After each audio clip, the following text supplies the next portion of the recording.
Check this out, Shaudie one. Whenever you in Chicago, you gotta make sure you come by live from the motherfucking living room. Ready, set, go.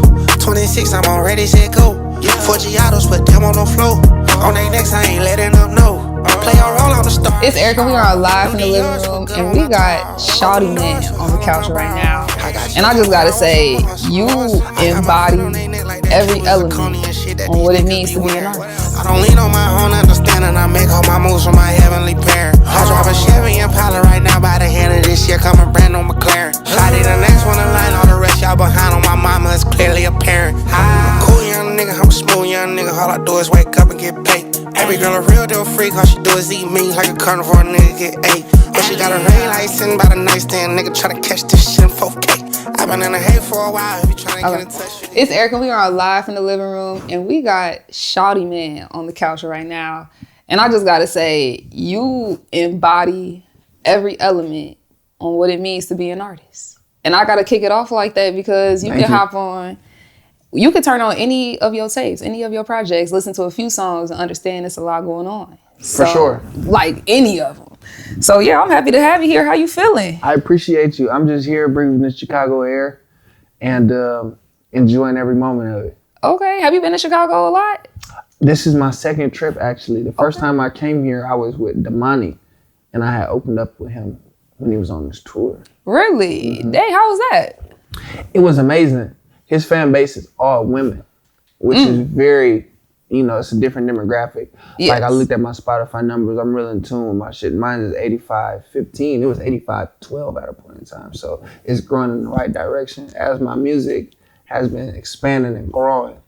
And so just seeing, his demographic and how my music was received, it was like, all right, like I got that stamp. Yeah, you going the right, I'm going the right direction. way. Yeah, absolutely. So then I just gotta ask, like, what's your take on life right now? Because from the outside looking in, you thriving, you growing, flowing. So like, how is everything for you? Everything is in the God's hands. This shit is not me. I'm just here. I'm a vessel. So absolutely. All of the blessings, all of the lessons was written before I even got here. So everybody's just witnessing because the cameras is on. You know what I'm saying? I'm real diligent when it comes to getting my own content as far as, having my own cameras, hiring high quality individuals to do these things and record and document this, because as an artist, your life is content, especially in this day and age. Everything, every moment is content, So that's how, one, I'm really to stay consistent as I am. And then also understanding that people, it's like a majority of people don't care, but the people who fuck with you care. Yes, you get what I'm saying? So I bring the people who love me into my world, and that's what you see. And that is why I say you embody every element. Like, I'll just say this, you like a breath of fresh air with your sound, because thank you. The auto-tune, that's not a lane that everybody can go in. For sure. And it's a pocket that if you know what you're doing in it, and then it's a wrap. Like, if you know what you're doing in it, and on top of knowing what you're doing with it, actually giving people substance, wordplay, flow transitions. Punchlines. Exactly. Yeah. Punchlines. Yeah. Beat. But don't get me started on your beat selection. We just got to get there. That's what I'm saying, though. Right, So it's though. like, oh, okay, because that's the sound that I really love. And when it's done right. So I can't even remember the song that put me on to you, but I just remember getting in the car. I think Eric was playing it. Okay. I just got in the car and I'm like, who is this? Right. Who is this talking like this? Fuck? What's going on? So I got to find out. And then I find out, and I'm pretty sure you hear this all the time. You're from Omaha, Nebraska. Born and raised. All right. Okay, you got to break this down to me like I Born am and 5. raised. Like, what is out there? I'm not even trying to be funny. Is there animals on the road? Are your streets wide? That's like, funny. is it just hella trees? Like, what's going on in Omaha? So check this out. I say this a lot. We got good parts of town. We got bad parts of town. We got rich niggas, broke niggas, Mexicans, crackheads, McDonald's, Walmart. We got all the same shit that y'all got. It's just in our shit. Now, our Metroplex is anywhere from 500,000 to 1 million people in Metro Omaha and Lincoln. Okay. So it's roughly it's not a small city. Yeah. It's not as small as people think it is. But it's not as big as a New York. It's not as big as a Dallas. It's not as big as an Atlanta or Miami. You know what I'm saying? Or Chicago. Chicago, y'all got a lot of niggas here. You know what I'm saying? No, like, y'all got a lot of motherfuckers. So, you know, it's we have a lot of greats from our city. Yes, y'all do. I had to look it up. Yeah. Gabrielle Union. I would have never guessed. Exactly. I would have never guessed that. Warren Buffett. Yep. And then Terrence Crawford. Yes, the boxer. Yeah. Yes, I saw that. I was like, what? Okay. And you know Sting, the WWE nigga. Yes. He's from there too. I saw that too. You get what I'm saying? And then I forgot the man name. I hate to say that, but there's an astronaut from a famous astronaut. I know exactly who you talking about. Yep. But I can't put a name on it. Exactly. The nigga was on the moon though. Okay, he really was. The nigga was on the moon though. Okay. Sure. So then, how was growing up? You grew up a hooper. Correct. Okay, got you. So like, what positions you played? So really, right, my first sport was football. But I was a little fat nigga. I was a striper. I was a lineman. They only talked about us when the quarterback got fucked up. And I was like, y'all niggas not about to be condemning me and not even giving me the ball. That's true. Like what? So I was like, Mom, I ain't fucking with football. And she was like, well, what you want to do? I'm like, I want to play basketball because it's like, it's equal. You feel me? Everybody's involved. Nigga, if I get that bitch, I'm going to do something with it. You know what I'm saying? Yeah. And, you know, that's when my basketball journey started. Gotcha. So when basketball started then, so when did you fall in love with music? 'Cause it sounds like basketball was your first love. So did you want to commit to basketball at first and then do music on the side? Like, how did music come into play? So it was high school. Ironically enough, my first song was a diss song to my basketball coach. To your basketball coach? Yeah, because he lined up all the players on the baseline and had them niggas vote me off the team. What happened? I was an honorary kind of kid as far as when it came to male reproof. Okay. You know, like, and so the last thing I needed was some white man shaped like a man. I'm gonna keep my comments to myself because I still feel real passionate about this old nigga. You know, as a kid, you know, who grows up fatherless, you know, it's you have a certain perspective on male, you know, like a nigga condemning you or coming down on you. You know what I'm saying? And as a kid, I didn't know how to process my emotions. But as an adult, I know I could pinpoint and like, okay, that's what that was. Right. So like the little shit that he would tell me wouldn't be wrong. You know what I'm saying? He's a coach. But you couldn't receive it at that time. I couldn't receive it at the moment. And I flared up on him. You know what I'm saying? He was like, I can't deal with this. You fucking up the program. Because if I let you slide, everything. You know what I'm saying? So I didn't understand it. And I dissed the nigga.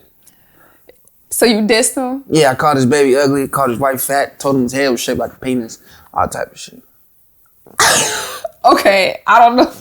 All right, so you got kicked off the team and that's what influenced you to get into music? Yeah. And you wrote a diss song? Yeah. Where is that? Is it still out? I hope not. You okay. I hope not. But nah, that's just how it went. It went viral in the school. So I seen the power of music. Yes. I seen it. I was like, whoa. And he heard it, and then what happened? I'm pretty sure he heard it. I just had ISS in school detention. They like, I was like, yeah, fuck you, nigga, still. Like, right now, 2026, he's a bitch. I mean, I can't be mad at that. He's shut down. Like, you gotta think about it. Like, when you play basketball, this is like your life. Your dream. It's your dream. And then he didn't do it in a, like, he brought you to the office. He had people stand up and, like, vote you off the... What? They said, if you don't raise your hand, nigga, you run a suicide hole. So he put him in a tough predicament. Yes. You know what I'm saying? Oh. And it was just looks on these niggas' faces that I was really looking at. Because I know you had to raise your hand. Yeah. But it was just like, there's a couple white dickheads who didn't really like me. Yeah, get his ass out of here. He's gone. You know what I'm saying? But my partners were just like, man, whatever. Right. You know what I'm saying? So okay. I seen that and I was like, all right, bet. Okay. Well, it sounds like, you know, you've done some growth and reflection, though. That you said at that time you couldn't receive it. You hope the song's not out, but it's still, you know. It's probably circulating. Okay. I hope he stumbled across it because I still feel the same way. Okay, gotcha. So your first project, Walktober, that's your first one, right? Right. Okay. Okay. Let's get into it. So you didn't have the current sound that you have right now, it wasn't all the way there yet. It wasn't polished. It wasn't polished. So you always knew you wanted that sound. Exactly. Okay, so walk me through like your process of getting into music then. So like you wrote your diss song, right? Mm-hmm. Did you were you trying to get into auto-tune already, or you just kept it? So look, boom, the diss song was like, so when I was recording at the moment, this is 2016, actually 10 years ago, that's crazy. It was a Android, a Bluetooth speaker or something like that. Yeah. And that's it. Okay. I would play the beat on the speaker and the voice memo on the Android. Oh, you was committed. And you was committed. Yeah, though. And then I had graduated into Audacity. And then I had graduated into GarageBand. Okay. And then I had graduated into FL. Oh, Fruity Loops. Yep, that's what it is. Okay. Fruity Loops. Yep. And then in COVID, I taught myself how to use Logic. And so that was when I really started going up on TikTok. I scaled myself to like 10K in like 5 days in COVID. Sheesh. Because I was already, so in 2016, the reason why the song went viral in the school is because I was popping on Snapchat. I had like 40, 50K views on Snapchat as a kid. And then I had transitioned into YouTube. Wait, hold on 1 second. We not going to, 40, 50K? Yeah. Okay. So like a lot of people they've been like literally watching me grow up. That's crazy to think about. Yeah. Okay. Like people really see my journey from a real perspective. Yes. And so I transitioned into YouTube, right? Mm-hmm. I was always a nigga going through the mall, making couple switch phones, flipping coins and smacking ass and getting kissed and getting slapped. I was that nigga. Yeah. Okay. Yeah. And then, so you taught yourself. So do you mix and master your own stuff? All that shit. Well, how long did it take you to learn? Man, it was trial and error. Trial and error. It was just like, you know how you want to sound as an artist. Yeah. You know what I'm saying? And a lot of artists have to communicate that with somebody else. Mm-hmm. It just really comes from within. Okay. Because I'm the one touching the keys. Right. I'm like, all right, this is how I need it to sound. All right, I get it. Play it in the car. All right, I like how I feel in the car. Mm-hmm. I'll get in my partner's car. Play it in his shit. Okay, I like how I feel. And then I grab a little speaker. Because these are all mediums that the music is going to be played in. Yes, that's true. You know what I'm saying? You got to hear how it sound on all of them. Exactly. So when I use these mediums and I go back to the drawing board and tweak certain things, that's when it comes out like, all right, yeah, this shit sound good. It don't sound like I'm touching it as the artist, but it's like I'm just being thorough with this project. That's what Illest Nigga in Nebraska is gonna be. Like, I ain't gonna lie to you. I'm gonna use my engineers. I'm actually gonna use my network of people because my guys are hitters just like me. You know what I'm saying? Like they do what they do on a high level, just like I do what I do on a high level. Gotcha. So I'm gonna put it in their hands. Okay, then. You know what I'm saying? You're right. So like that, because that is actual success, because people are the custodians of wealth. People are like valuable. You know what I'm saying? Like, and you have to be able to tap into them, you know, to get the maximum product, nigga, for you. You know what I'm saying? And this project that's coming out tomorrow, actually. Okay. But the project that 2 months from now, Illest Nigga in Nebraska is gonna be crazy. I can't wait to hear it. You got to send me that. I got you. I got to hear that. I got you. Okay, then. So then, this is what I mean. Everything that you said was just gems. If you're thinking about being an artist on a business level as well, not just going in the booth and just saying whatever you want to say. Like you're looking at it from every angle. Correct. And I'll tell you, it's just a breath of fresh air right now. Right. It really is. Even down to the professionalism. Yes. It matters. It does matter. It does matter when people take that extra step. It really does. Absolutely. There's no traffic when you go the extra mile. Oh, I like that. You feel me? Yeah. So when you go above and beyond, you know, one, God sees it. Mm-hmm. And then two, everyone else does too. And they appreciate it. They gravitate towards you. Exactly. No, I like that. Okay, then. So like I said, so 2000. Yo, October, you fucked me up with that one. You fucked me up. Great. I'm glad. That's crazy. Because if that dropped in 2021 and it already sounds well produced. You already had you could tell, like, okay, he could rap. Right. But this is his first tape. You just came out the gate swinging like that. So how long was you doing music before that tape came out? 2016.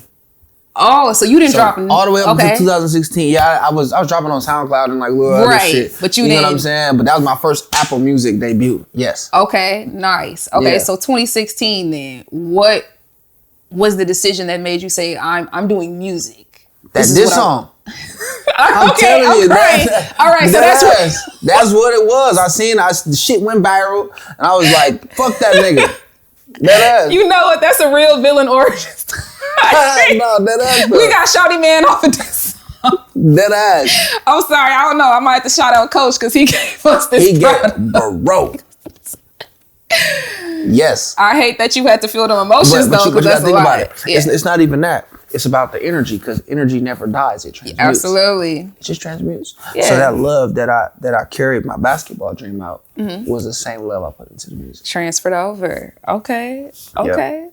Yeah, so when 2021 came, that was when that graduation process from Audacity to the Fruity Loops, the Logic, now Pro Tools. You know what I'm saying? Yep. So boom, 2021, when October dropped, it was like what that was me replicating what I heard in the mainstream. And that's my next question too with October, because it's like Drake is a heavy influence in there. The cadences, even the Western Road Flow sample, I think it was on the 90s interlude. Yeah, 90s interlude. Yeah, I heard that. I was like, okay, with the Mary J. I'm like, all right. So it's like you could see your taste of music real. Exactly. Yes. Because that was a reflection of my palette of what I was consuming. Exactly. Okay. And then I think the first song I heard where the autotune was kind of coming out is called Far From Perfect on Too Big. Far From Perfect. Yes. Yeah, I made that in Austin. Yeah, with my guy SR. Yep. Okay, so you had an engineer with that. Yes. Okay, gotcha. So that was really like one of the first polished songs that I was really fucking with the auto-tune and shit like that. Yeah. You gotta think about this stuff. Like, I've always played with it. Okay. Always. Like, the Detroit sounding shit, I'm from the Midwest. So that was a really first caught on. I heard Detroit on there too. You get what I'm saying? Yes. That was what really first caught on. That's my first sound. Okay. Ever. Gotcha. So when I started transitioning to the auto-tune, it was a little pushback. Because niggas was like, nigga, we're used to getting this from you. Yeah. You know what I'm saying? So I still that's why I like dropping projects, because I could mix it. Very versatile. Very, very versatile. Like, that's what I'm saying. I've heard Detroit. I've even heard some West Coast. Yeah. I've heard down South. I've definitely heard Midwest, and then Atlanta. Like, you could walk on any beat. Literally. And that's what I really love, that you're in this pocket of the autotune, because it's like people not doing that all the time. Literally. And go ahead. I consider myself Walmart. You can go to Walmart for tampons. You can go to Walmart for cookies. You can go to Walmart for napkins. You go to Walmart for Doritos. You know what I'm saying? Yeah. You can, so basically what I'm saying, any feeling that you want to feel, whether you want to hear something conscious and like, let me think about life. You come to me for that. Absolutely. You want to turn up, you want to throw ass, you want to pull up to the club, banging some hard shit, you can come to me for that. You know what I'm saying? Any feeling that you want to feel, fuck with your boy. This is how artists should be thinking. Like, you can't, some people are good at it, but like you can't just be one dimensional and then that's it. The more versatile you are, the more, attention you're gonna get. Exactly. So I know you probably hear the baby Thug and Gunna comparisons. Yes. Like it's gonna come, it's gonna happen. It's always gonna happen. Yeah. How do you feel when you hear it though? I recently addressed this. It was I look at it as a form of endearment. Because you're putting my name up there with greats, with legends. You know what I'm saying? How could something that I could create remind you of them, and I'd be offended about that when they are actually my inspiration? Now, I do live in Atlanta, so I am consuming some of the shit. I've ran into some people who know these niggas personally. You know what I'm saying? Like, I understand their impact on their community, and I like their music as a consumer. You know what I'm saying? Yeah. So of course, I listen to music differently because I'm a musician. So I hear how Thug play with his voice. You know what I'm saying? Yes. I hear that machine gun kind of choppy flow that Gunna has. Yep. And it's like, I take it and put it all in one pot and make a big ass gumbo. Yes, you do. You get what I'm saying? Yes, you do. And because it's already been proven to the marketplace that these people kind of like it. You know what I'm saying? And also, it's not even, because when you really break it down, I don't really sound like these niggas. I don't. If you're really like unpacking my projects and listening to the things that I'm saying, it's you. It's me. It's still you. You know what I'm saying? It's my story. It's my story, but I put it in a format that was already proven to the marketplace. Yeah, it's like you're a perfect mixture of like what is going on in hip hop in certain time periods as well. So like how you just said, like how Thug will play with his voice and things of that nature. So you'll hear that. Like you could play one song, any song of yours.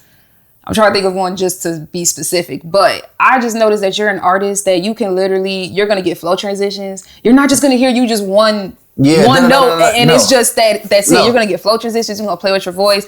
You might even speed up, slow down. It's just like, that's what it keep you on your toes as a listener. Absolutely. And then the sound, the auto-tune, the older generation, they associate that with, oh, that person can't rap. You know, the older generation, kind of now they like the Thugs, baby. You know what I'm saying? Yeah, but it started growing. It started growing. Cut the tune off and rap to you. Exactly. You don't need it. T-Pain is like that too. He don't need it to sing. He can actually really do it. He's a great vocalist. But that's why I appreciate you as an artist, because you bring a whole new meaning to the auto-tune, like for real. Another artist who I think you should collab with, I don't know if it's ever happened or if you even thought about it. But No Cap is someone in this pocket that I really like. Yes. No Cap, that guy. Yes. He's that guy. He really is. He really is. Definitely. And then, so how much do you freestyle and how much do you write? 99% freestyle, 1% write. Everything's a freestyle. 99% of that shit's punched in. So you just hear a beat and then you just go. I just go. Has it ever happened where you might be going through something and you like, all right, I want to talk about this. I want to write this now. Yeah. Yes, there has been certain instances where I have wrote some records, but if I was to put a number on it, 98% of the shit that you've heard from me punched in. 2% probably I penned it. Wow. And then there's like certain parts where I pinned like half of it, and then I was like, okay, well shit, that's all I got. Put the phone away and then keep going. To the next one. Not even to the next one. I just finished a song freestyling. Oh, okay. So, and then that makes me ask then, so if you have been doing music since 2016, but you didn't drop your first tape till 2021, how much music you got? It's probably a lot. I probably have over like 10,000 songs. 10,000 songs. Some of those in the gulag, some on my computer, some on my old phone, they just everywhere. Some on niggas' computers that I punched in and never went back to their studio after they bounced the shit. You know what I'm saying? Like, yeah. I probably have over 10,000 songs circulating. Man, so when it comes to making a project, how hard is it to decide on what's going on? Very fucking hard. I could imagine. Oh my God. I could imagine. Oh my God. I listen to certain songs, like I had to choose 4 songs for the song that's coming out in March. I had to choose 4 songs. That sounds overwhelming. Oh man, bro. So it's like it's definitely like I have to put my business mind on. No, you do. I have to. You do. It comes from testing shit in the marketplace. All right, this is what they like. I've been getting some good reception on this song.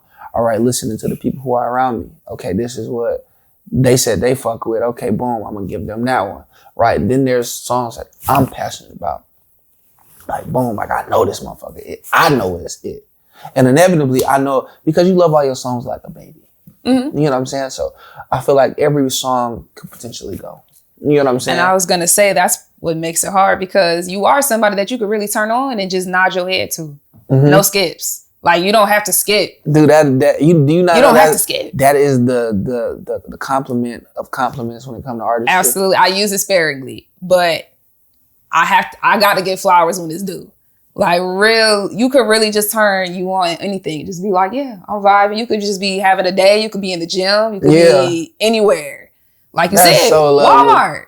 You can go get there and get what you want. Yeah, you get anything you want. And like, I feel like the curation of my projects, that's an art form too. Yes, it is. Like flow. Mm-hmm. Like how the songs go into each other when you're just letting them. There's another artist who also is in this pocket, Roddy Ricch. She pays attention to that. I love Roddy. I love Roddy Ricch too. Roddy, that excuse me for being antisocial, that era of Roddy And then even like the Feed the streets. Yes. Come on, man. 1 and 2. Yeah, though. Absolutely. Yeah, I put like, this is what I consume. Mm-hmm. You know what I'm saying? I'd be lying if I said they didn't inspire me. Nah, and that's real. Because some people, be like, oh, no. This is me. This is me. I've done it all by myself. Nah, man. Like, it's okay. This is what music is about. Nigga, there was Michael Jordan, and then there was Kobe. And then LeBron. And right. Wait. Like, LeBron is at the center of like Magic Johnson. Oh, okay. On some basketball shit. Okay. Like, that's who inspired him. Because, you know, he's like LeBron's a pass first kind of nigga. He is. You get what I'm saying? He is. So he took a lot of his inspo. Of course, Michael Jordan is Michael fucking Jordan. So any nigga who decided to pick up a basketball. Exactly. Michael Jordan. But LeBron's archetype is more so Magic. The team also. Like, he's going to make the right play. Kobe just gonna kill Kobe you. gonna be like, I am the play. Yeah. I am the play. Jordan's gonna do what he wants. Kobe's gonna do what he wants. And yeah, LeBron's gonna make the right play. And I used to hate it though, just aside. I used to hate when niggas be like, why didn't he shoot it? And it's like, well, the old boy was open. And then they argue with him, but he's LeBron. And it's like, okay. Nigga, go do it. Go kill something. I agree with both sides sometimes. But he's the scorer. That nigga got the most points ever in the NBA. Yeah. He's a killer. Yes, he is. I still haven't seen LeBron play. I don't know if I'll ever recover if I don't get to see a game before he, retire. Yeah, I can't say the word. Wait. I haven't either. What the fuck? Oh. Nah. Yeah, I can't go out like that. That's wild. That's wild, isn't it? I've never seen LeBron James play. Like, who wants to say that about themselves? That's crazy. I see Wemby. That's a big motherfucker. Okay, you know what? That's a big motherfucker. That nigga be on y'all roof if he was in this bitch. I swear he would. That's a I big like nigga. Wemby, but I know someone who really doesn't like him, so now I'm like programmed to type like, shit. You don't fuck with I'm Wemby? like, he said that bald ass nigga, French fry eating ass nigga. Shout out to Wemby. I love Wemby. That nigga, he's a cheat code. That's funny. Okay, so hold on. Let's back it up for 1 second. So you grew up in Omaha, but you have this, Atlanta everywhere sound. So when did you make the move to Atlanta? I made the move to Atlanta in 2021 when I turned 21. Oh, okay. And it was just me looking at the data. Like that year, like I said, remember COVID was when I started going up on TikTok. Okay. And I was dropping shit on Apple Music and Spotify on TikTok, promoting through there. And I was looking at my numbers. This is how I showed you earlier. Mm-hmm. Atlanta was my #1 city. I can see I'm like, damn, these niggas fuck with me. In my city where I lived at, I was like, they were like 40, 50. I'm like, damn, so like, really? These niggas fuck with me more than the people who I'm around. Mm-hmm. So I went there and booked the Airbnb for 30 days. 30 days. Just to see what it's like to live there. Okay. You get what I'm saying? Yeah. And for 27 of those days, it was like, I don't see how you can make it in music. It ain't nothing but BBLs and trees. Yeah, Atlanta like that. You get what I'm Home with the thick ones. Yeah, I was like, damn, how the fuck do you do this? But when I first got there, this is all divine. This shit's all ordered by God. Okay. I stayed in the Airbnb with 6 other niggas. One of those other niggas in the room is my best friend, Frank. He's an engineer. He was working with QC at the time, quality control.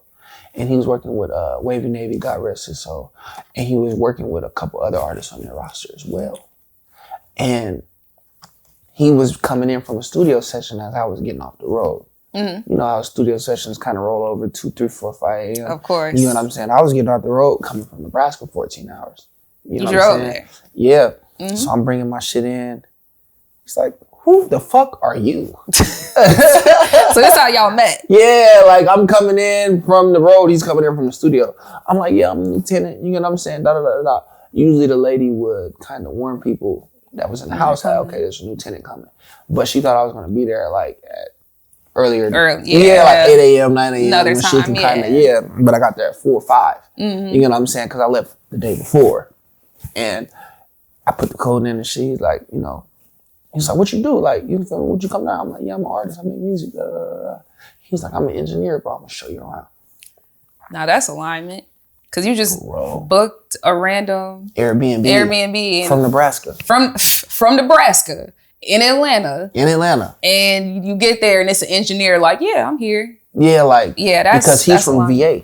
Oh, okay. And he knew what it was like to kind of come from a background where it's like, it ain't really a lot here. And it's just like navigating this shit in a whole new place. Because he had been there for like a year or so already. Okay. You know what I'm saying? So we connected. And like I said, it was 27 days. I ain't hear shit from him. Damn. Nothing. What was you doing during those 27 days? Going to Linux, swiping on Tinder, going to American Deli. Like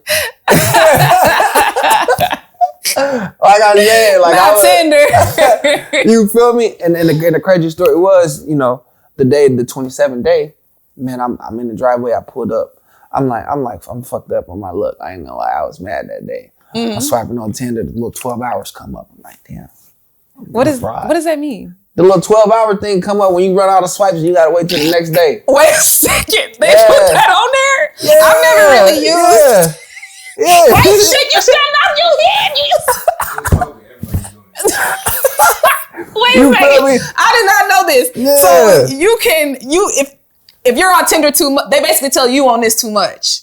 Not necessarily on some shit like when you run out of swipes. When you also so like you got a certain amount of like how many swipes you get? And I wasn't about to pay for like the premium. Like the niggas who pay for premium are super horny niggas. All you niggas who pay for premium Tinder are some horny ass niggas. What's that? Unlimited swipes or something? Yeah, you get unlimited swipes. You get unlimited. It's like, oh yeah, that's some freaky ass shit. Yeah, that's freaky. You really open up the app.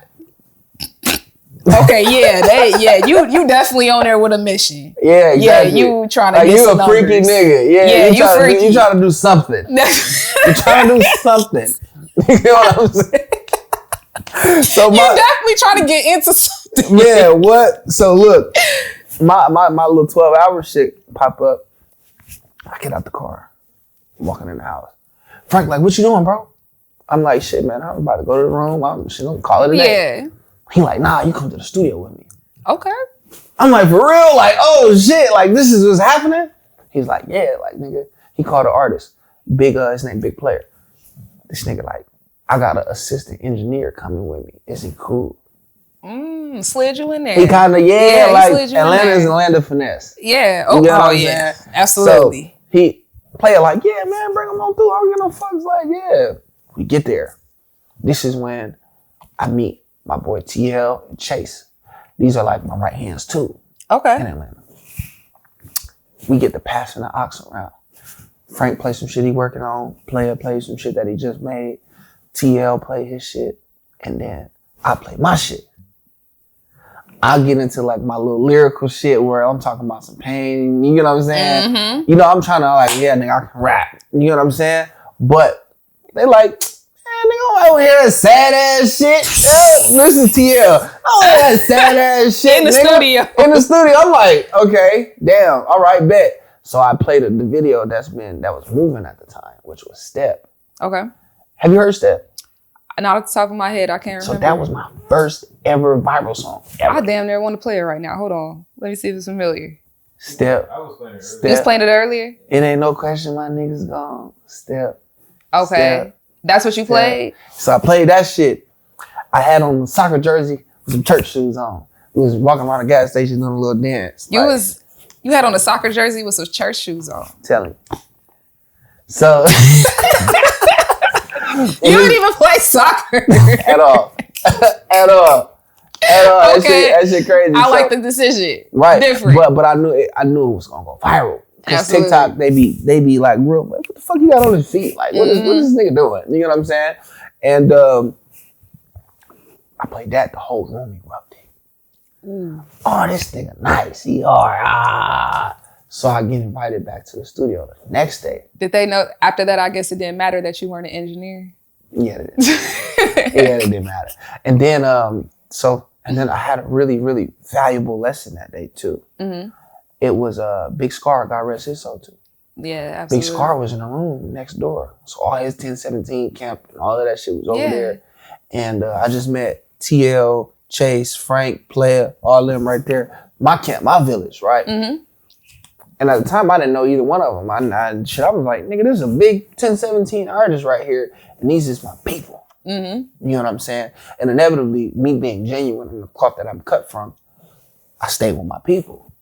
But it was a difference between networking vertically and networking horizontally. Mm-hmm. The people who you can look in your eyes and network across from you are the people who are inevitably going to help you the most. That is true. Versus trying to network vertically and skip steps. Yeah. That's how you are subject to disrespect. Yes. I mean, get the fuck out my face. Like, you know what I'm saying? Like, you trying to skip steps. A gem. That's a gem you drop. Make sure, as an artist, you are networking vertically or horizontally.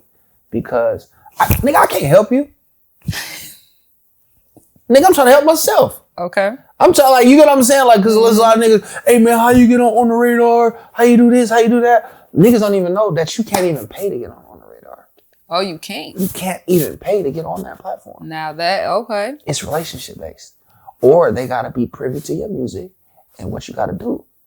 And niggas think they can go through me to get on the radar. And that's not like, happening. It just don't work that way. Yeah. You know what I'm saying? So, like, networking, like, I'm at a point where I'm that vertical extension.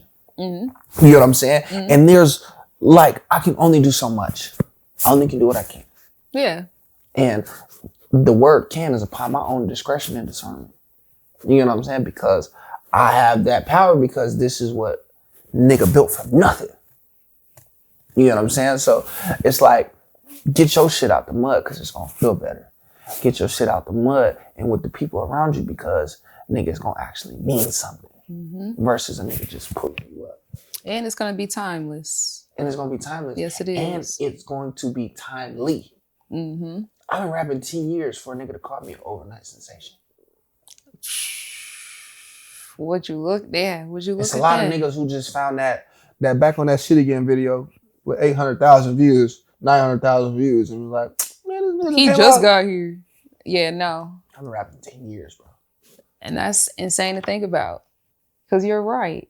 But it's like, I don't know. It's like, I feel like because you're so consistent, people are like, oh, he had to, like, he just popped up. Right. But they don't even know that, no, it's a whole track record. It's a whole catalog. I ain't gonna lie, that's why I put a lot of this shit on wax. That's why I speak how I speak. Yes. Because I really want you to know this whole picture. I really want you to know this shit took 10,000 hours. I really want y'all to understand that, nigga, this shit didn't happen by accident. Matter of fact, it was written. Mm-hmm. The moment I came out my mom pussy, I was that guy. But I mean, yeah, you're right. You get what I'm saying? Yes. Like, nigga, you gotta think about it. The only thing that happened was time. Mm-hmm. Only thing that happened was time. And being productive with your time. Exactly. Yeah, not just letting. Given. Mm-hmm. Being able to use it. Okay. Patience turn to millions if you working while you waiting. Something turn to nothing if you up and you still hating. Gave my life to Jesus. I ain't got nothing to do with Satan. I know I'm God's son. Shit, I'm his very best creation. For real. No, it's written. Like you said. I know that song. That's what I told you. I know. I had it written down. I was sitting there. I'm like, I had that bar written down. Yes, because I was going to talk about your faith. Like, and also on your project, The Shot. I'm assuming that's your real name. Yes. That's probably, I can't say it's my favorite, but it's up there. As like one of my favorite projects. Deadass. Your tape is Shot. Mm-hmm. I'm assuming that's your real name. Correct. Because yes, it's a lot of faith on that project, and that it's like I almost don't want to say it's my favorite because I know there's more coming, and then you still got Wizard Kelly, and then you still got it's another. You got so much music. It's a lot of music, and you know, like I said, you can turn on any of them, and it could be no skips. Literally. But specifically with A Shot, tell me how that tape came to life. Like what was going on, because it's like. Throughout your music, you know, you can hear that you believe in God, but when it came to A Shot, this was different. It was at the forefront. Yeah. Because a lot of people, you know, and as a believer and as a person, you know, I take a lot of criticism, especially from other believers, and it's just like they be like, yo, like you mixing that secular shit with nigga the word, and my defense to that is Well, the secular genre is the people who are lost the most. Jesus didn't come to save the people who already thought they were saved. Mm-hmm. Jesus came down here to get the lost. Mm-hmm. That's what I'm on. Yep. And that's what they like. So if I can put medicine in the candy where it feel good, niggas just nodding themselves unconsciously. But I'm putting some shit in there that could actually serve their soul. What's wrong? Then I'm doing my purpose. Yes, you are. I agree. And if the cars, money, hoes, clothes sit louder than the message, you weren't supposed to hear the message. Because Jesus spoke in parables. And he spoke that way because every message wasn't for everyone. The people who had the ears to discern and pick it out and put two and two together are the people who was affected by that message. You just gems. You just drop gems. But that's 1,000% the truth. Mm-hmm. And I like how you say that because I believe in God too. And I do have those moments where it's like, okay, but I still listen to secular music. I still do these things. But I also say that's why I pride myself on it. I only talk to people or want to interview someone or want to support someone if I really like it. Mm-hmm. And that's why I respect artists that, you know, get in those pockets. Because like you said, I'm almost tricking you into listening to something positive because we've all been, in a way, brainwashed into thinking that mediocrity in music is okay. So now when someone says, when a certain artist, I'm not going to say no names, when a certain artist has been ass the entire time, they say one good bar. Oh, you're just used to mediocrity. So now that's why I respect people who get in this autotune lane and really do what they do because you trick, like you think you finna listen to something bogus. And that's why you keep listening to me because I've tricked you into thinking you're hearing that sound. Right. So it's like secular, like you said, you're putting medicine in it. And yeah, you could really just turn you just nod your head the whole time. So I love that you said that. And in the Shaud, I mean, you got Generational Run on there. That's the first track. Hooked. Nigga, this run generational. Okay. It's not debatable if it's on him for sure. Like that. It's almost like petty to say that's my favorite song because it's the first one and it got so much other there. Shit on there, yeah. But you turn on Generational Run and you in it. Yeah, though. In it. For sure. How did you decide the track list for that one? Just how it made me feel. Okay. Like, you gotta think about it. Generational Run, it plays for 2 seconds and I'm on y'all ass. Yes. Yeah. You know what I'm saying? And and you got to think about it. The first impression is always the best impression. You pay attention as an artist. I'm saying, like you embody the elements that artists should be paying attention to. So you said the first 3 seconds. I noticed that. I say that all the time. There's songs like you hear the beat and you get excited, and then the artists come on there and it's go the other way. Yeah, like if you can, I want you to go back and listen to all of my intros on the projects. Just listen to them all in a row. All of them are statements. Okay. I can't Every wait to single do that. last one. From Vive La Quavo with 392. 392, little bitch, I'm Hemi. Nah, and I feel like Jimmy. You get what I'm saying? To young nigga, I'm out of this world. Young nigga might fuck your girl. New chain and diamonds and pearls on God Told Me. Mm-hmm. And then even bro, like all of those first songs are just have to smack. Words from the Wizard. Words from the Wizard. Yes. Yeah. Oh, I just wanna be loved. I'm telling you, you go. That's what I'm saying. Yeah, see how many tracks we just spat out. That's what I'm saying. Like it's a lot going on. Yeah. And then that wanting to having the beat, shout out achieving goals. Wish the best for them niggas that hate on me. Wish the best for them bitches that played on me. Like, and then it was like can't hold no grudge when you going up. That part right there. Exactly, because the grudge you holding on your back, but your wings on your back. Mm-hmm. Okay. So if you got a grudge, you strapping yourself down. And what I really like about it is because sometimes like that's why people do have to work on forgiveness. That's just like it's just a lot of your music. It's emotional maturity.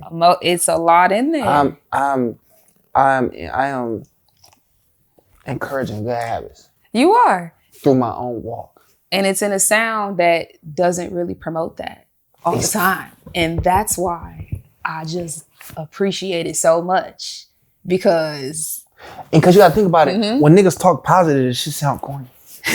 You're not wrong. Yeah, this, love, yeah, health, wealth, Jesus. Hey, you know what I'm saying? Wrong. Like, You're not wrong. Like, nigga, when niggas talk, it'd be like some of the Christian artists be coming off corny.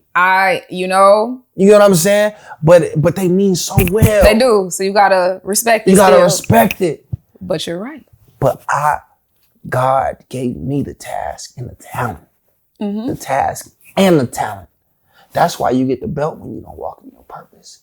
Because nigga, I gave it to you for you to give it to them. You get me? Yes, I hear you. And if you don't do that, that means you're rebelling. So that's why I'm so like, I give it my all. Absolutely. I want to pronounce this song. It's on a Shaud. Okay. Elohim. Am I saying it right? Elohim hu ava. Okay. You know what that means? God is love. I paid attention. Yeah. But you were shouting out, I shouldn't say shout out, but you were really specifying your mother. You were really talking about your mother and your grandmother's impact. So you said you're an only child. So talk about how it was growing up with your mom. It was great. That's now that I look at it, now that I am who I am, she did her job as a single mother. Let's give her all her flowers. Absolutely. Because she was working a job, picking me up from school, dropping me off to the after school shit, going to the second one. Oof. You know what I'm saying? Yeah. Or sometimes where I had nothing to do or practice in the season was over, I was sitting in the lobby working, watching her work. So just seeing her grind and seeing how she got after it inspired me on how I do it. Nigga, it's 4 a.m. right now, 3 a.m. right now. I know, right? But it's work. Because who gonna do it? You get me? Yeah. And so she exemplified what it was to hustle, to get after it. My dad was that nigga in the streets, but he couldn't decide whether he wanted to be a father or, continue to do what he did. Inevitably, God made a decision for him and sat his ass down. Unfortunately, he got beaten to a coma and didn't wake up the same. Oh, wow. Yeah, she's crazy. She's crazy. And then at a point in time, it was like he couldn't take care of himself, so how could I expect him to take care of me? You get me? Yeah. So I really forgave him before he passed. But when he died, it was like I was more fucked up on the fact that we could have had a relationship with me being who I am now. Yeah. Versus the spilled milk in my past. How old were you when he died 2 Christmases ago. Oh, okay. So this is when I've already in it. I'm in it. You know what I'm saying? But my mom is my backbone, is my life source. She brought me here to Earth. That's great, yeah. You get what I'm saying? And my grandma assisted her through that process. My mom had to play 2 roles. So she couldn't be as nurturing and loving to curate a black male in this America, world. In this world. Yeah. So my mom, like she was when I was young, she was in school. She has an associate's degree and she was working on her bachelor's. And my grandma was assisting her as far as watching me. And my grandma was that person who gave me that nurturing gene. Okay. That was 100% nurture. You get what I'm saying? Nothing else. While my mom had to kind of prepare me for the world and also be that nurturer. But she's a human that grew up from my grandma. And my grandma wasn't always as sweet and always as nice because she had 6 kids. Oh, wait. You get what I'm saying? So, and my mom was the oldest, so she had to, raise up the other ones. You get what I'm saying? So it's like the intricacies of human personality showed through as well. You know what I'm saying? So my mom didn't necessarily know how to successfully convey her emotions as she does now. Because she got this fucking 5, 6, 7-year-old, 10-year-old, 11-year-old, 13, 14, 15, 16-year-old when I'm in adolescence. You know what I'm saying? And she's trying to curate me, but I'm starting to develop my own mind. Like, I want to do this. And you're the opposite gender. Yeah, I'm opposite gender. And so, we had a little bit of, head bumping, through our, but that's what any dynamic. But that's what's parent child. You know what I'm saying? So it's nothing out the order, but my grandma was that safe space.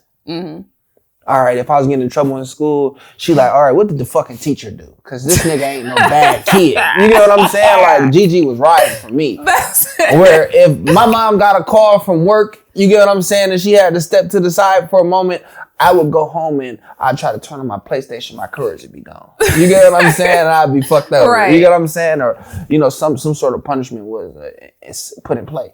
But, that balance is necessary, you know. And now that I'm becoming a father, you know, and I'm starting to look back at some of the ways how my mother was moving with me. You're understanding and it I'm now. understanding it, for sure. No, that's a beautiful moment with like the more you grow and then you start to see your parents in a different light. Like, you know what? Oh, I was tripping that day. Oh, you really do love me because I deserve to actually, you should have took it there. But okay, so you see it. And then, congratulations again. How does it feel to approach fatherhood? At first I was scared. Now I'm excited. Okay. We just had our last ultrasound meeting. We didn't even get to see the fucking ultrasound. We didn't get to do it. Why? Because it's certain, it's like packages that you have. And it was just like, the next meeting we'll get to see the ultrasound. Okay. But we heard his heartbeat, you know, so things is going on schedule and as planned. But this next ultrasound we'll see like his organs developing and things and whatnot. So it's actually just crazy, you know, just seeing the human anatomy and just watching how my girl is evolving and growing. And that's just kind of just, I don't know, it's just it's amazing. It's amazing to witness. It's amazing to see. That's beautiful. And you know, just being there for her is teaching me things. Like, all right, nigga, the weight of this shit is on you. You get what I'm saying? She can't really work. She's growing the greatest baby of all time right now. You get what I'm saying? That. So it's like, see, but I'm still pushing her to. I'm like, yo, you pregnant, you're not handicapped. You get what I'm saying? Like, you can do something around this motherfucker. But she was in her first trimester. You trying to say she milking it right now? No, because I'm not letting her milk it. You get what I'm saying? But she be trying to get off. She be trying to get off, but I don't be going. But at the same time, it was her first trimester when it was really happening. Now she's in her second trimester. Okay. Where her energy is more restored and she's actually can do things now. And I will say that she has been showing up. She has been doing some of the things that I've been requesting. Wow, growing the greatest baby of all time. I love to hear that. And honestly, I can't wait to, you know, hear good news when the baby arrives. That's exciting. Absolutely. That's nice. And I love to hear you. I'm having a baby shower in Atlanta and Omaha. So whatever one y'all want to attend, y'all are more than welcome to come. I feel like we have to do Omaha because when are we ever going to be in Omaha? Like, it's right there. I've never thought about going. We got to do it. Right there. No, I love that. It's okay. Right there. We going to be there. So then, okay, so I'm going to spin it back real quick to really any of your projects. Because who shoots your visuals? Answer Mortem, Josh Dean, Quan shot that. Excuse me if I fucking miss it. I got Brando. I just started working with him. Kev Kabor. I have a handful of hitters. Absolutely. And I love you if I've missed you. I love you. Come on, you know how we get down. You know. Absolutely. And also myself. Okay. Yeah, I mean, I was actually surprised to see how much you even knew about the camera, like the verbiage, because I work with cameras, but I myself can't even remember like the f-stop. Like I don't know what that means. So I'm like, dang, he own it. He really in it. Yeah. To be the artist. So I'm saying you really think about everything from every angle. That's great. That's the value in having this shit take 10 years. Yeah, that's true. Value. Because you get to learn all this shit along the way. You know what I'm saying? Okay. Now your project with Wizard Kelly. Tell me how that came to life. Why did you choose Wizard Kelly? I mean, I know you're a basketball fan, but I'm pretty sure it's more to that. Walk me through the process of this tape. So Wizard Kelly was the $100 mixtape. Right. And Wizard Kelly is a character that I grew up watching. The Ball Family. Loved him. And all you seen that nigga with was a basketball and a bankroll. Yes. Sounds like me. You get what I'm saying? I love that. And the biggest thing about music that connects is authenticity. Right? So people feel when it's real. You can't make a person feel a different feeling if they know it, because you only feel it because you know it. You get me? Makes you stay true to yourself. So me aligning with Wizard Kelly, you know, growing up, bringing things from my childhood and putting them in the forefront. You know, me having that love for basketball that I share with billions across the globe. Mm-hmm. You know what I'm saying? Incorporating it into a theme of music, making it fun, making it exclusive, making it $100, Mm-hmm. putting it in a physical format. And I swear to God, I'm so fucking pissed. I should have bought y'all a CD. Oh, I would love that. I mean, now that I'm looking at all of this stuff and stuff like that, now that's when it hit me. But How good. I'm not making that mistake twice. Okay, cool. I'm not making that mistake. I love to hear that. But yeah, just to add to the greatness on this wall. Appreciate because that. yeah, like that project meant something. Like and it dropped on my birthday. Oh, okay. July 23rd. July 23rd. Okay. So, and then Wizard Kelly also has Back on That Shit Again. yes. That's how, okay, when you heard the beat, what went through you? Like, old faces, new money, blue hoes, old hoes coming back. Like I don't know. Wow. I don't know. So it really came on and it just happened. The lights just turned on. I swear to God. That's what's up. That's Flow state. You in your purpose. You're in your purpose. The only I'm thinking of Wayne right now because I just feel like that's the only person that I know that get on the beat and just start going crazy. No ceilings. Like no bullshit. All those beats are his now. Mm-hmm. All those beats are his now. But that Back on That Shit Again. What did that song? How does that song make you feel? What does it mean to you? Like as a listener? Okay, when I first heard it, this is the thing. Like one, we know your sound. You perfected it to where it's pleasing to the ear, it's soothing to the ear. Oh, it feels good when you hear it. And it's really the beat. Like I'm not gonna lie, I had to listen to it a couple times to even hear what you was saying because I'm just vibing. It didn't matter what. It's the flow, transition. It's all of it. It's all of this going on. So it's like, but Back on Shit, like it's also still motivating. But I'm not gonna lie, that's one of those things where it set the mood, your vibe. It's the vibe of it. It's the vibe of it. Like, and this is the beauty of you being you because you've trained people in a way to where it's like, I know I'm gonna hear something good. I know I'm gonna hear something of substance.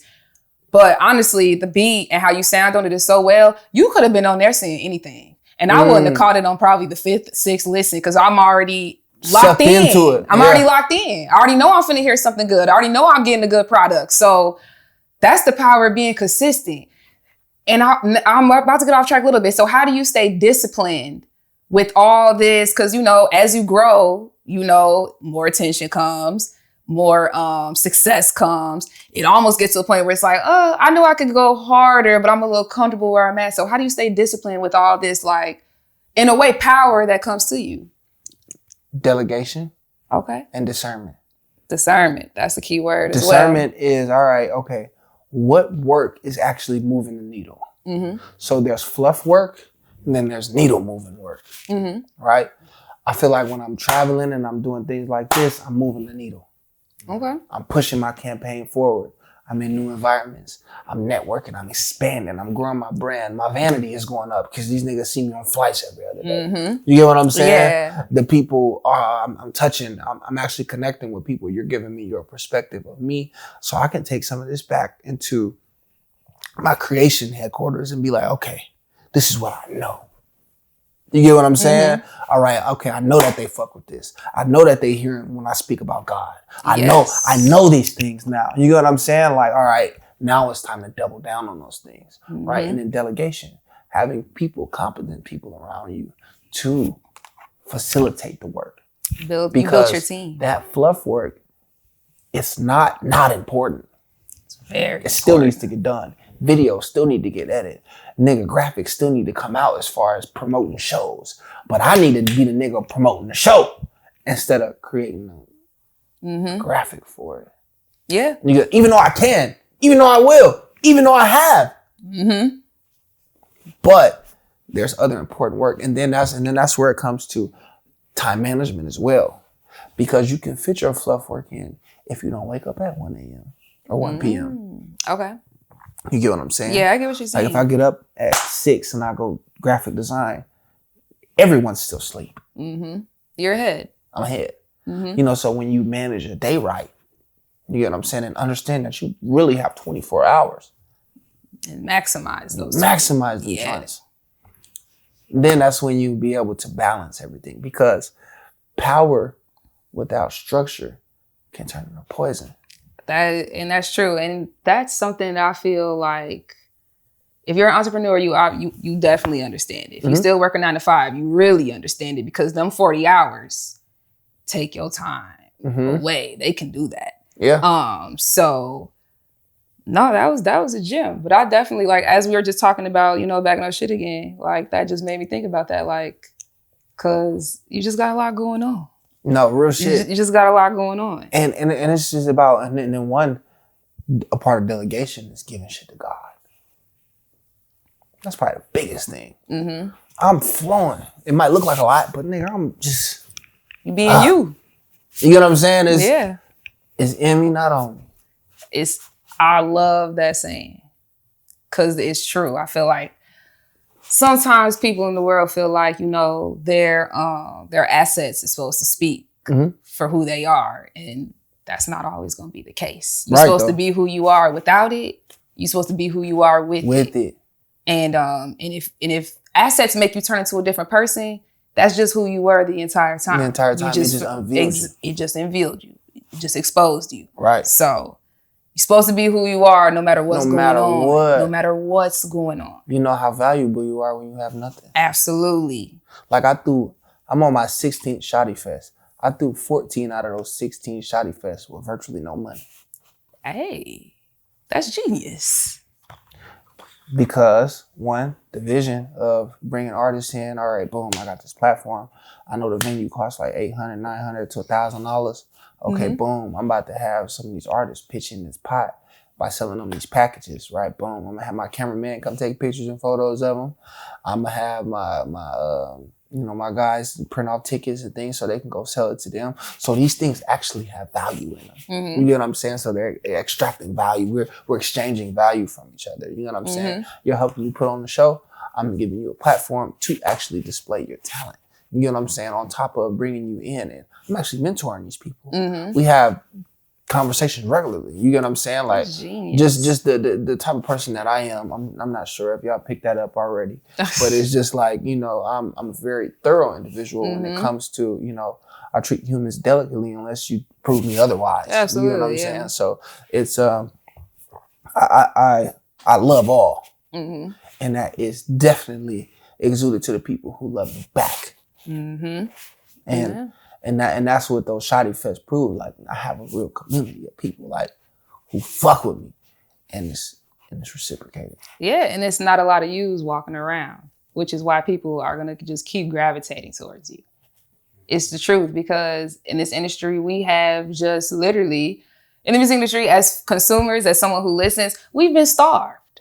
Like, they've watered down the talent. So that's why an artist like you, when someone hears you, it's an immediate reaction. It's an immediate reaction. Like, if I plays your music, I was listening, obviously being prepared for you to come. My sister, who doesn't really listen to hip hop or anything, immediately, 3 seconds, like you said, 3 seconds in, who is that? Damn. Who is that? Who you listening to? Yeah. What's his name? Her boyfriend also, who is that? He on the phone. He's not even physically here.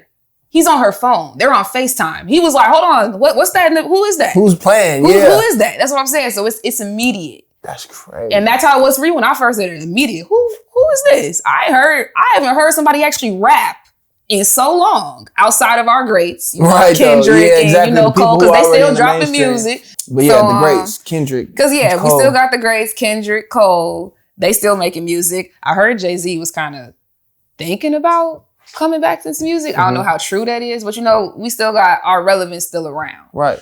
But outside of that, we got some of that, whatever. We got noise. That's what I call it. We got noise. They might give you a good beat, but it's gonna be noise. On that good beat. A waste of a great beat. A waste of a great beat. So it's like, like I said, so artists like you, you're just going to gravitate. You're just going to pop, because it's like, we haven't heard this in so long. It stands out.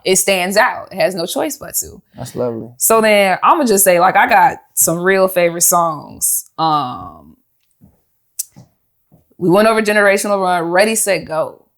Oh, okay. Yeah. That's the newest one. Yeah, that's the newest one. That's the one that's fresh off the press. What does that song mean? I'm not going to lie. It's another one of those that come on. I'm in my whole nother world. Yeah, though. Cause it's like that. It's like I already know I'm soaking up something that's good. So it's something that I turn on if I want to focus or if I'm just chilling. Like I go to work, whatever, come back home, I'm decompressing now. To turn this on. And that's just what the vibe it give off. Nah, dead ass. Like Ready Set Go is I made that as a New Year's anthem. Ooh, like a refresh. Ready Set Go. 26, I'm on Ready Set Go. You gotta think about it. That shit don't apply to 2026. Yeah. It applies to 2027, 28, 29, 2030. Yeah, it's gonna all 2085. Timeless. It's timeless. Timeless. So when I put that out, it's like every year I could spark it right back up. Yeah. That was spark it right back up. Genius decision. Replay value is gonna be very high. Really on a lot of your tracks, but that one, that's a key thing you just said. Okay, perfect. Evergreen. That's the term for it. Offer replay value or something like that? As far as like just having a piece of content that gets better with time. It's evergreen because you're going to forever make that green. Absolutely. Okay. Learn something. All right, got you. And then I'm going to ask you something. I've seen a video where you said you want to retire at 30. Is that true?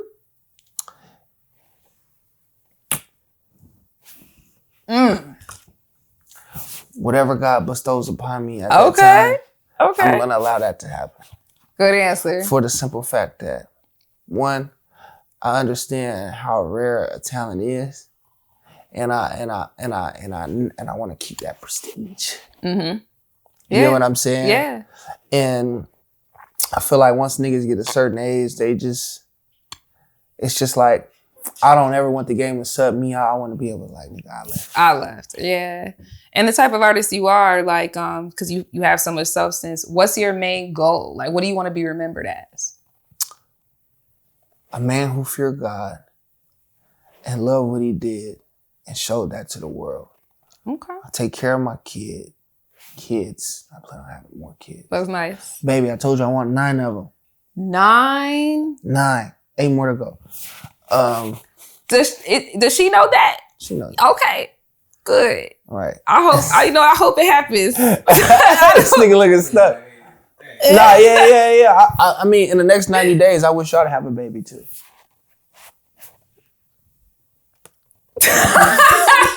Yeah, 90 days. 90? It's not even the fact, that could happen. But 90 days? Yeah. That's a little... Who the fuck my kid gonna grow up with? Yeah, you're right. Because your baby due in August. 90 days. No, I can't be pregnant on my birthday. Yeah, you can.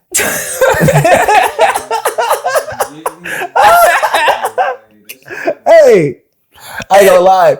I've been wishing that shit on random people. It'd be like people at the park and shit. I wish I have a baby in the next 90 days. How do they respond? Oh my God, no!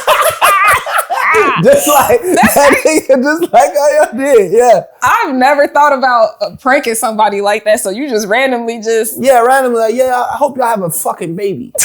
My girl be like, he only saying that because I'm pregnant right now. Yes, actually, yes. Because I thought I wasn't ready, and then God was like, get ready. Okay. So to piggyback off that, I saw somewhere where you said the definition of happiness is to love and be loved. Can you elaborate on that? Absolutely. I think people need to hear this. Love is the only true currency, the only true thing that exists. Right? We share a love for music right now. That's what glued this room together. And being loved, it's like me coming here and it's just like, damn, like you think of me that way? Mm-hmm. Damn, my music mean that to y'all? Like, damn, like that's crazy. Yeah. Like I said, I brought this up off camera, but I punch in half naked in my room. I mean, my boxers talking crazy. And I just can't believe that's the setup for all this greatness that we're receiving. So it's like, it almost is like, I'm mad that you even told me that because I envisioned you in your room, like really like, I gotta get this right. I'm redoing verses and whole time you just. Man, I'm telling you, that we will survive thing, nigga, I just had a blanket on.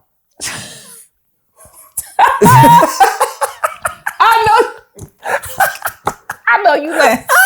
I'm in my house. You're right. The shit's right there. Like, I got y'all shit right here. Nigga, I'm live from the living room too. But hey, I love that. Hey, he a fool. He a fool. Okay, but you did come up in a time, where social media is the outlet, and you're an independent artist. Correct. So, like, what's some advice that you would give to another upcoming independent? Find a love for it. Don't play keep up with these niggas, because once you get into that game, you enter the rat race. Okay. Yeah. You strap a tail on your back, you get on all fours, and you run with the rest of the rats. No, that's just. Hey, that's it. You put a tail on your ass, you get on all fours, and you do everything else with their rats. Do you like 50 Cent? 50 Cent is influence of mine. Okay. For the simple fact of his business mind. Absolutely. Not his character and his antics. Oh, I'm so sad. I love 50 Cent. But yeah. And that track that his son drops. Oh, Domani. With the Miss Jackson sample.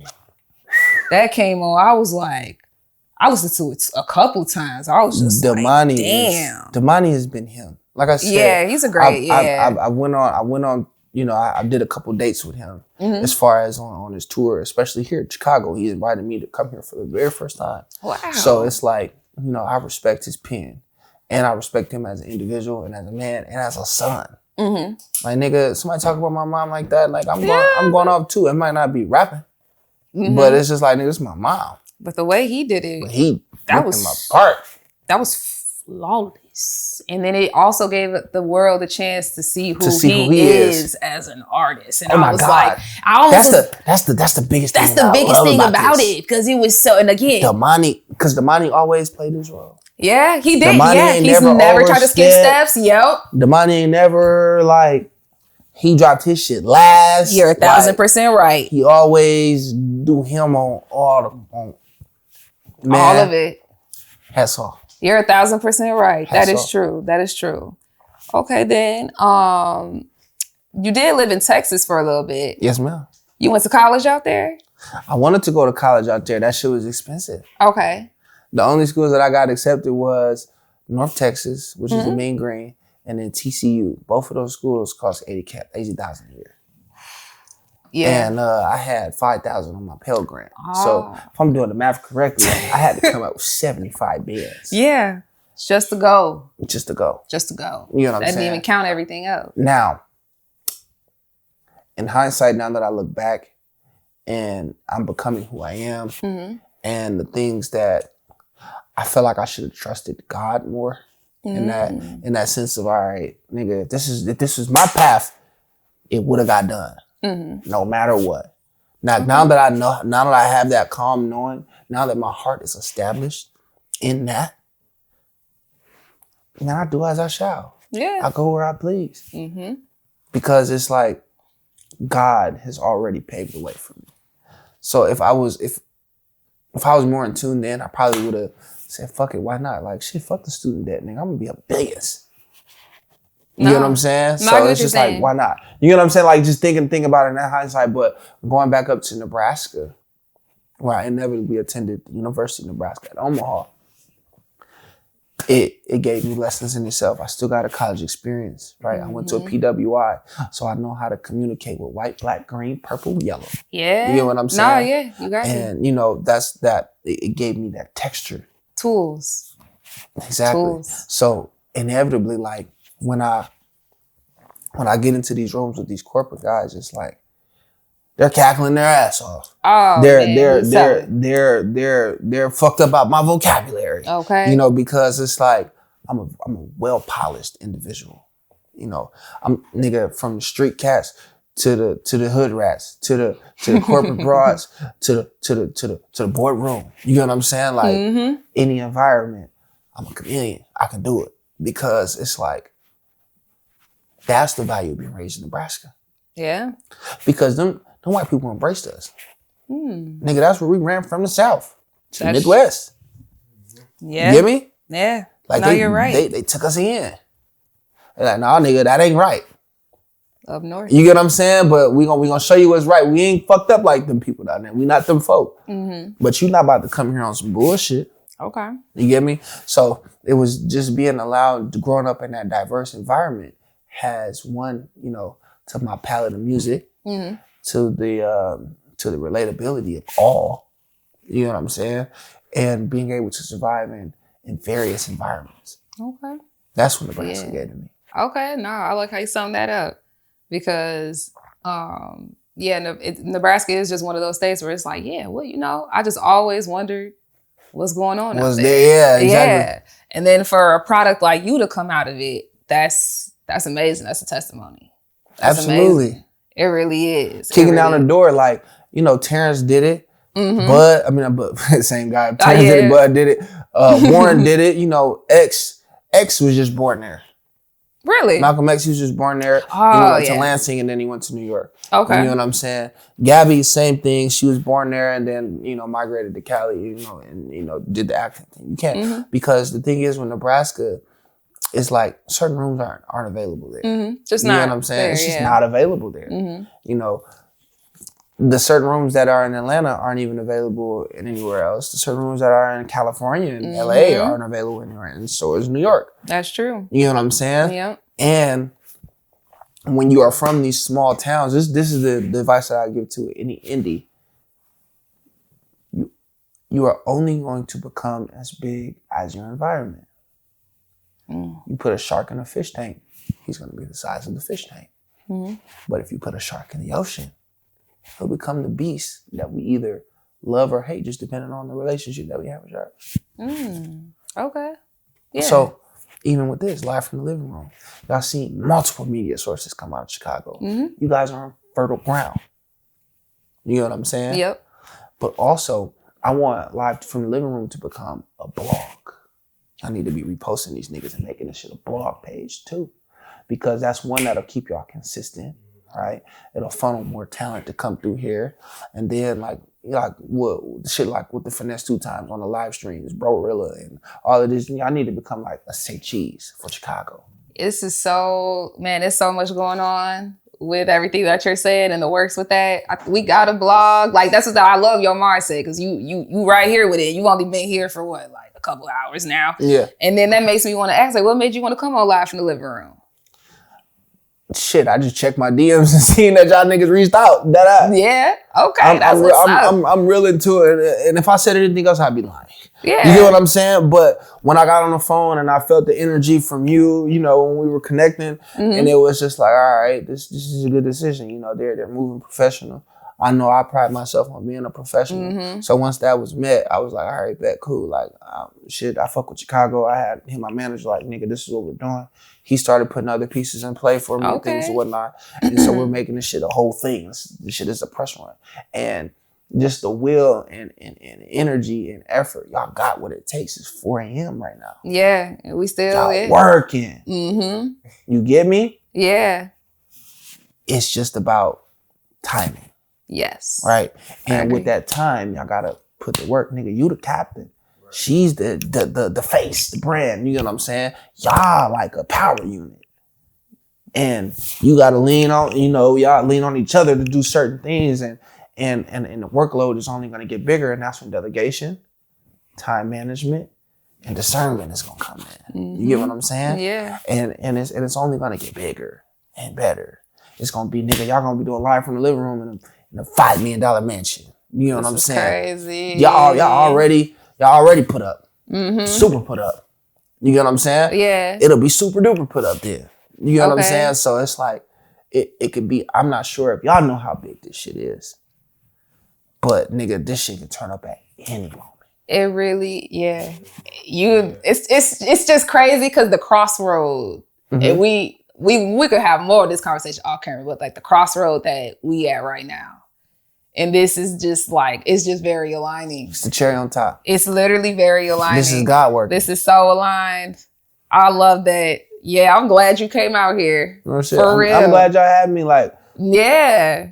Nothing bad. Telling you, because it's like, even though I was watching all your interviews, I was just like, nah, Eric, he talk like us. Like, I'm not trying to be funny. Like, it's a similar, that's why I was like, no, we ain't going to get him. We got to put him over.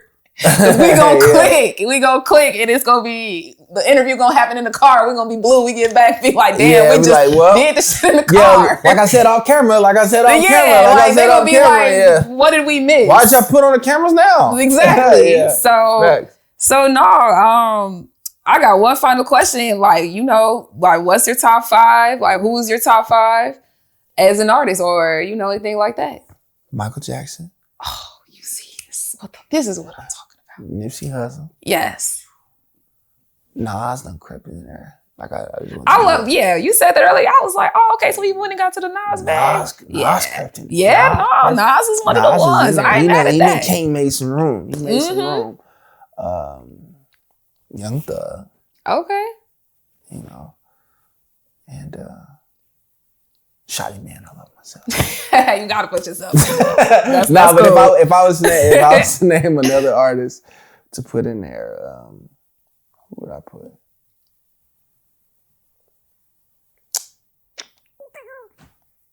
Tyler the Creator. Ooh. Okay. Just as far as this like difference in way paving. Yeah. You get what I'm saying? No, I get what you're saying. Individuality, authenticity. He's all of those things. Yeah, and he stuck through it the entire way. And he did it his way. Yeah, he really did. Like he's the guy who did not participate in the rat race. Oh yeah, absolutely. He didn't do it. Even though those were his peers, he never did it. Never, yeah. Now that nigga was on the ground doing other things, picking up bugs and putting them in his mouth. Now he was doing some other stuff. Tyler the Creator. Yeah, but I respect his business mind. I respect his creative mind. Tyler the Creator is a mogul. No, for real. No, that's true. Respect to that, because I've met that nigga before. You did? Where? I was in the same room, breathing the same air as this nigga. It's real. Yeah, you rock with Tyler. I fuck with Tyler. And he exactly who he is on camera is exactly who he is on person. That nigga is a loose screw. I bet. I would love to meet him, but I had met him with DJ Drama and Lake Sheezy. Generation Now is a front runner as far as, whenever I do crossover from being independent and, aligning with a team, aligning with a program that can excel my talents, Okay. So they've been a part of this process of, helping me get this shit to the next level. Okay. No, I love to hear that. It's going to go well. I can't wait to see anything that's coming next for you. You got to keep us in the loop. Absolutely. We gonna do this again. Nah, y'all family, bro. Like, this. I fuck with this. Every time I come to Chicago, I wanna do this. You know what I'm saying? Okay. Like, this is. I'm gonna be looking forward to it. Okay, now we love to hear that. I mean, before we wrap up, is there anything you'd like the people to know? Anything before we get up out of here? Jesus is king. Follow your heart. If it's on your heart, if it's in your mind, it can be in your hands. Son, I love you. I know you're going to be able to unpack this, when you get older. And all is for you. Everything that I do. Peace. All right. That's Shaudie Man, live in the living room. We out. Absolutely. I want it like I want it, nigga. Yeah. Are you fully aware of the extent to which niggas love Kelly? I want it, nigga. What? I ain't waiting another second for this shit to pop. Nigga, I want this shit now, and that's on my mind. Nigga, I'm Louis Vuitton down, and that's to the socks. If you don't think that I'm the one, nigga, you smoking rocks. In the club with ginger ale, they think I'm getting paid. All the cost to be the boss, I done double paid. Tears, years, sacrifices, what this shit took. These niggas getting in they feelings while I'm getting booked. Don't relate to niggas who can't stand on their own 10. The only time they big and bad is when they with their friends. I don't follow niggas, I'm the one who set the trends. First nigga out my city, that's 560 bands. God told me I could have it.